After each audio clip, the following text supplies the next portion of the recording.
it's not just Farrell Cooper. They do still do a lot of zone read stuff. Does that take obviously your strength, Georgia's strength is really getting after the quarterback. Does that take some of that away when you have to play these guys? Yeah, it definitely does. But I mean, we just have to find another way to be a factor in the game, whether it be pass rushing, whether it be just finding a way to be dominant, taking some blockers out for somebody else to make a play.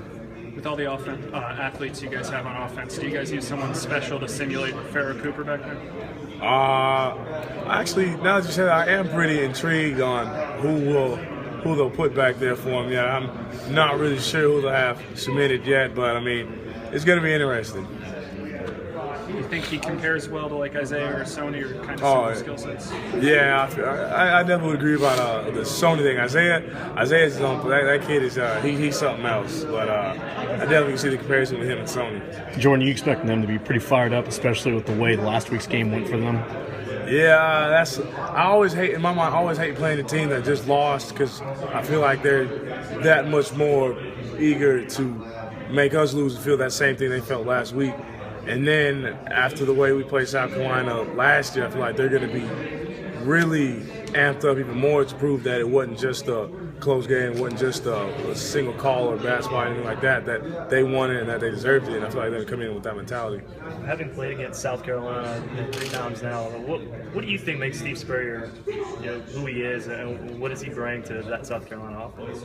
I mean, Spurrier's just he's a great coach. He knows the game, and I mean, he can run everything from the field. I mean, it's like he's living out his glory days again as a quarterback, making all the checks, looking at the defense and stuff. I mean, he's just that good of a coach where he can just see a defense from the sideline and make the changes and just do a lot of coaching on the fly.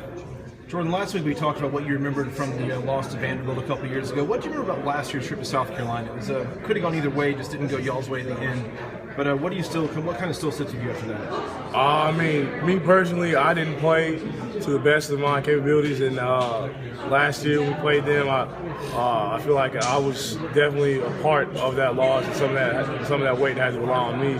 And I also just remember a sour taste in my mouth after leaving that field at the last couple seconds, and that was another heartfelt loss from last season. South Carolina every year, just huge tackles. I mean, Corey Robinson's gone, but Mason Zandy's back in. He's 6'9". I mean, what kind of challenge is that for you guys when those guys are 6'6", 6'7", 6'8", and you're trying to deal with them that big?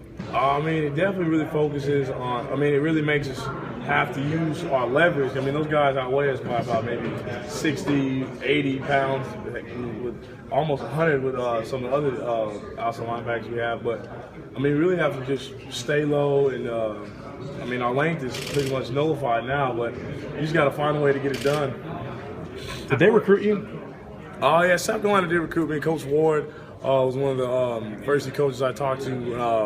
Getting credit, I can't remember, freshman, sophomore year, high school, something like that. I talked with Coach Ward a little bit, but they're always in the running, but they weren't one of my top 3 or 4 schools.